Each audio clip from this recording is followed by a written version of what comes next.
Hello everyone and welcome to Shiju's Chronicles. If you're new here, welcome. And if you're a returning subscriber, welcome back and thank you so much for your continued support. Because of y'all, girl has reached 1,000 subscribers. Yay! I feel like I need to put one fake sound from my video editor and just add it here and be like, yay, 1,000 subscribers. Okay. All right, so from the thumbnail, you probably already know what I'm going to be talking about today. I'm going to be talking about how I almost got scammed when I was coming to the US. Okay, I don't even know if I should call it scamming. But I didn't know what other word to use. I didn't know that any other word to use because it was close to it, or maybe it wasn't. I don't know, but I'm going to share my story today. And maybe you will learn from it and not do a rule like me. Don't be stingy, okay?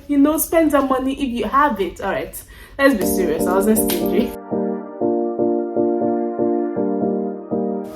Okay, so this story is actually the first part of my Reminisce series. Hopefully I pronounced that word right. Reminisce, yeah. On my Reminisce series, I'm going to be recollecting and sharing some of my experiences with you right from after I got my visa all through my graduation. So stay tuned. If I'm getting about maybe 2 or 3 more videos in this series, we'll find out. I don't even know how many yet because I don't know what I'm going to say yet, but we're going to find out. So I'm going to start this story after I got my visa and I was trying to book a ticket to travel to the US, right? Because after I get a visa, the next thing is for you to figure out how you will get here now. Start getting things, start buying things here and there, and actually book a travel ticket because you can't get here without traveling. I don't know why I'm laughing at myself, but so when I was ready to book my ticket, I started searching online. First of all, I started looking up reliable sites to book my travel ticket. I first of all checked the airline's website, and they were I was like, this is looking like too much money. Let me try other sites like Expedia or Student Universe, a couple of people had mentioned on a thread that I was following up on.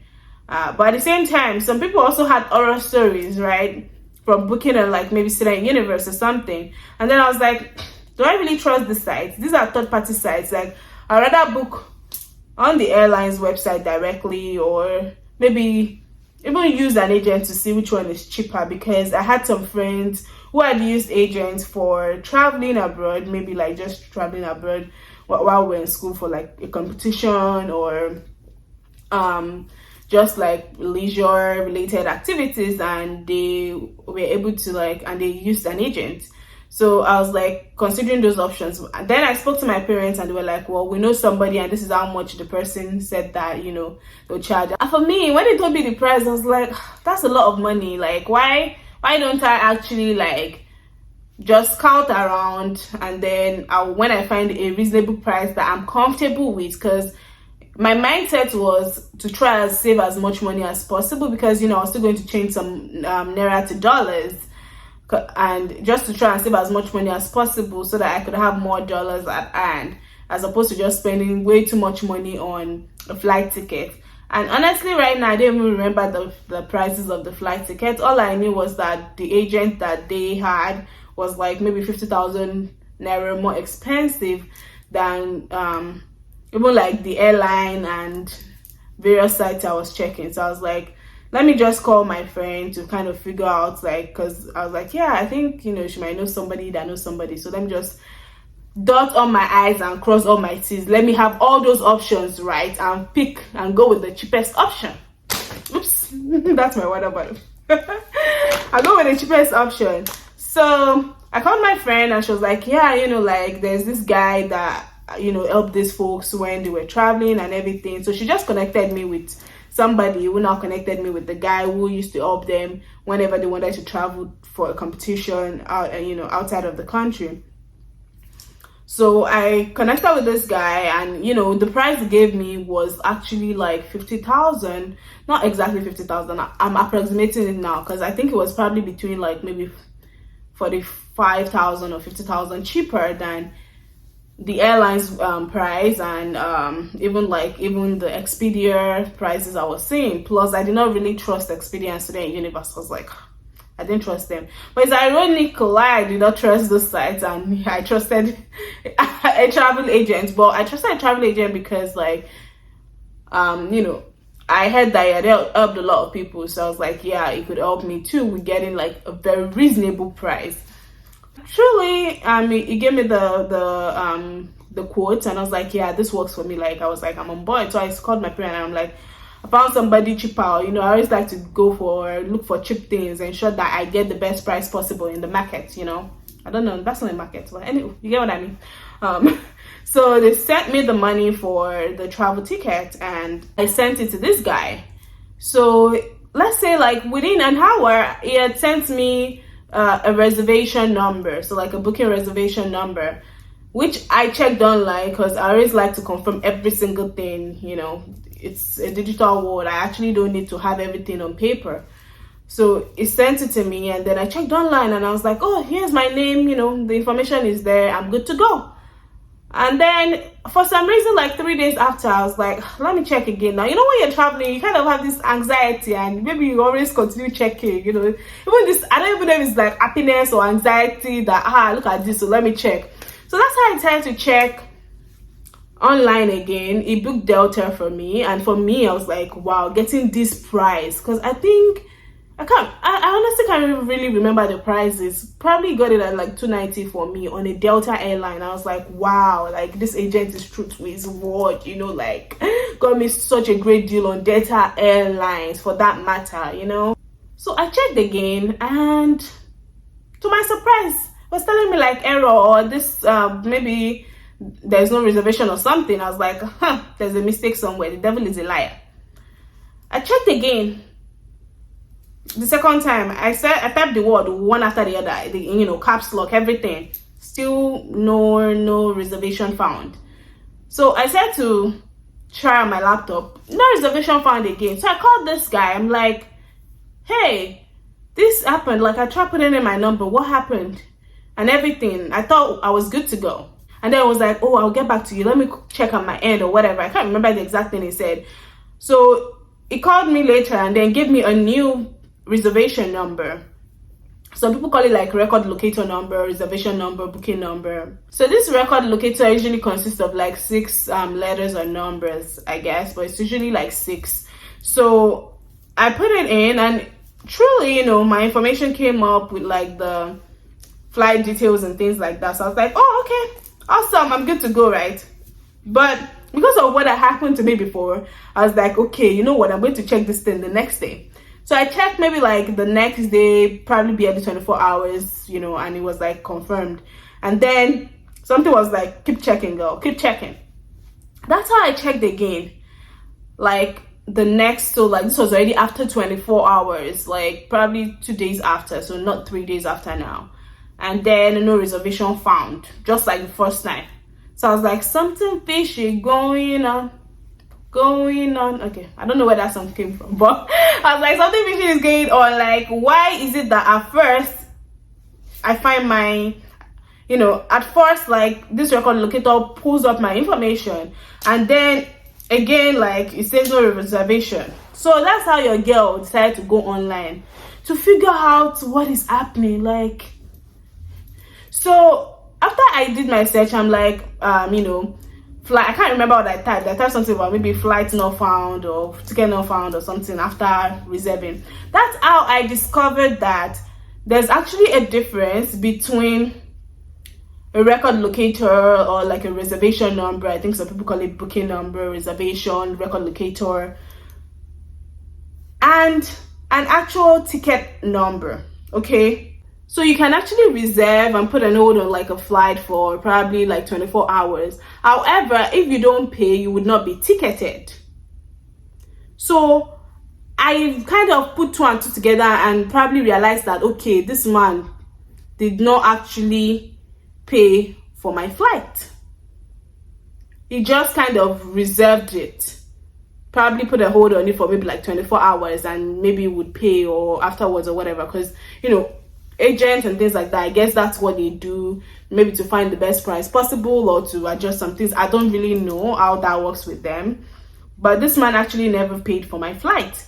So I put two and two together and kind of just deduced based on what I was reading online. So y'all, please take note of that. If you do not have a ticket number, your flight is not confirmed. So after realizing that, I called him and I was like, okay, what's happening? This is the second time this has happened. I kind of pretended like I did not really know what was going on, that I had not read up, online and everything. I was like, oh yeah, I don't know what's happening or something. It kind of played dumb. And it was not like, oh yeah, I'll send you another number. So I was like, before, when you send me a record locator number, can you just send me the ticket number as well? That I want to print my ticket already. So after I told him that, he was like, oh yeah, don't worry, I'll send both to you. I'll send it to you. So he texted me again with another record locator. And I was like, yo, I want a ticket number. This man did not reply. I called him. He picked up, was like, oh, I'm busy now. I'll call you later and update you with it. Like my people will call you or whatever. Like it kind of, I'm assuming maybe he had an agency with people who would call or whatever.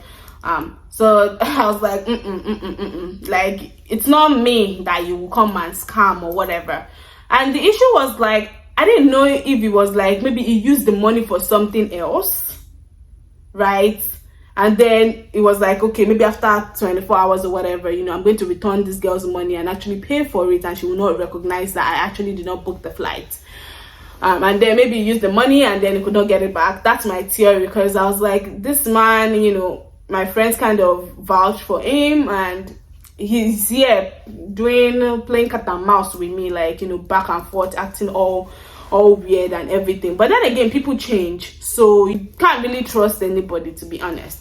But anywho, like, I kept on calling him. He kept giving me the run around. I was already getting frustrated. I could not tell my parents because I was like, well, they would have told me that we had somebody that we could use, and they were like, maybe you wanted to go for a cheaper option or something like that. Or maybe in my mind I was like, I should have actually even gone with Expedia, because I will not be having these issues, and I would have gotten a better option. Or better, you just book directly from the airline's website, right? So yeah, I was just stressed out a lot then. I started worrying. I'm like, this is a huge sum of money. Like, how would I get it back? What would happen? And things like that.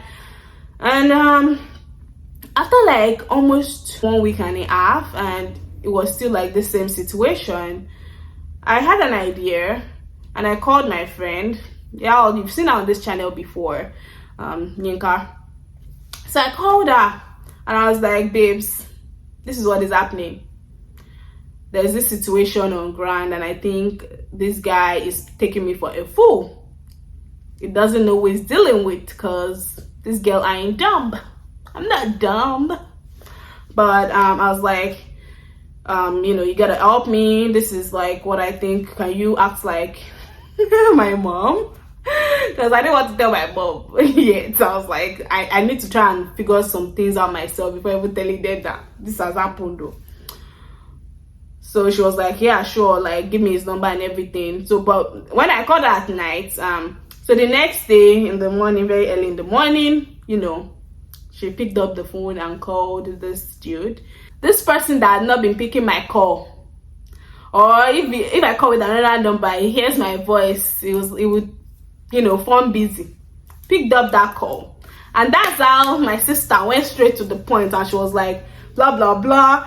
Esther's mother, she told me about this situation. If you don't send this money back, we'll find your location, come and pick you with police, come and do this, that, and all those actions that mothers give with the whole situation about, well, or whatever, like, yeah, how do I interpret this in English? Because she said it in Yoruba, and like when you use your native language to say some things to some people, like it feels like it has more effects. Just saying, okay, like if you get me, you get me. Okay, sometimes when you use your native language to pass across some information, or even like say some very harsh words like I wish Ika was here. She could have called and tell you people what she told the person, but she's not here. But anyway, she threatened him and was like, if he doesn't return the money, bad things will happen to him. Basically, let me summarize it like that. She said a lot of things. And yo, I don't know what voice in car used. I don't know what energy she used to talk to him, but within an hour, I got my money back. He sent the money to me. Sent me the money. So, oh my gosh, I was so relieved. Like, I was like, oh my God, you can take you. I love you. And I'm so happy to have this plan. I came up with, like, that was like my last resort because I didn't know what else to do. And I was like, baby girl, this is the plan. And, you know, she did it. And I got my money back. So, afterwards, your girl did not bother looking for a cheaper alternative. I was like, you know what? It'll do. I am going to book directly from the airline's website. So I didn't go with Delta because Delta was like a lot more expensive than like my budget or than the money that, you know, I had. I went with Emirates airline. So Emirates, I booked Emirates directly to Cleveland. There was a stopover in Boston. Like, I didn't even bother. I'm like, no, I'm not even stressing my brain with Expedia or whatever. I went directly to Emirates website. I booked my ticket, and yes, I had a ticket number. And I was like, yeah, thank goodness, you know, I actually went online to check for details and confirm and be like, something, you know, I was like, something is wrong. Maybe I was doing something wrong at my hand, because I actually thought he had booked the flight. And even with the record locator, I thought, you know, this was good, you know, I was good to go. But y'all, if you don't have a ticket number, then your reservation has not been ticketed, and that means you actually don't have a flight ticket. So please take note of that. You do need a ticket number. There's always a ticket number with like it's longer than 6. Okay, so the booking number or the reservation number or record locator or whatever it's called is like usually like 6 letters and numbers, and then the ticket number is usually longer. And if you are using an agent, you don't fall for tricks, or better still, just book it yourself. You can easily go online, compare details. You can use all this, like maybe Student, you know, Universe, Expedia. A lot of people have used it and they were not scammed. I've actually myself, even after I got to the US, I've been using Expedia to book my flights, and all has been good. You know, if I don't find cheaper deals on the airline's website, I go to Expedia. I'm like, okay, is there a deal? And I compare and I ultimately book myself. I don't use an agent. I'm very skeptical when it comes to using agents. And the first time in my life that I decided to use agents, because, you know, I did the whole admission process myself. I did every single thing myself. The one time that I was like, okay, let me use an agent because, you know, they had like a cheaper quote for the flight. I entered one chance. It was not a good experience. So I'm very wary when it comes to agents and everything. So I always encourage people, like, I'm a DIY person. Like, no, not when it comes to, like, you know, I'm talking about DIY when it comes to like education or like maybe just the abroad process and everything. Because yeah, I was just like, wow, the one time I tried to use somebody, it ended up like this. So maybe that's a sign that you need to continue doing things yourself. Just like you got the admission yourself, you secured the funding yourself. But yeah, people, that's the end of my story for today. It ended up well. I just wanted to share this experience because somebody that I know, my friend's friend, basically kind of had a similar experience. And then, you know, we're in this group and she was like, yeah, like this happened. And then I was like, oh, that happened to me, but I was able to recover my money. She could not recover her money, and you know, she did not actually get to know on time that it was fake. So I was like, wow, maybe this means that I actually need to probably even share my story, since I have the platform to share my story, so that, you know, a lot more people might be aware that this type of thing is something that actually happens. And just be careful and ensure that you know, whatever platform you use, you get a ticket number and you can actually like confirm your itinerary online. So yes, people, that's the end of episode 1 or part 1 of the Reminisce series. I hope you have a wonderful week ahead. I hope you enjoyed my story time. I don't know if I talked a lot or I talk too much. Sometimes when I start telling stories, I just talk. I talk. But yeah, I hope you're able to learn 1 or 2 things today, and I hope you have a wonderful week ahead.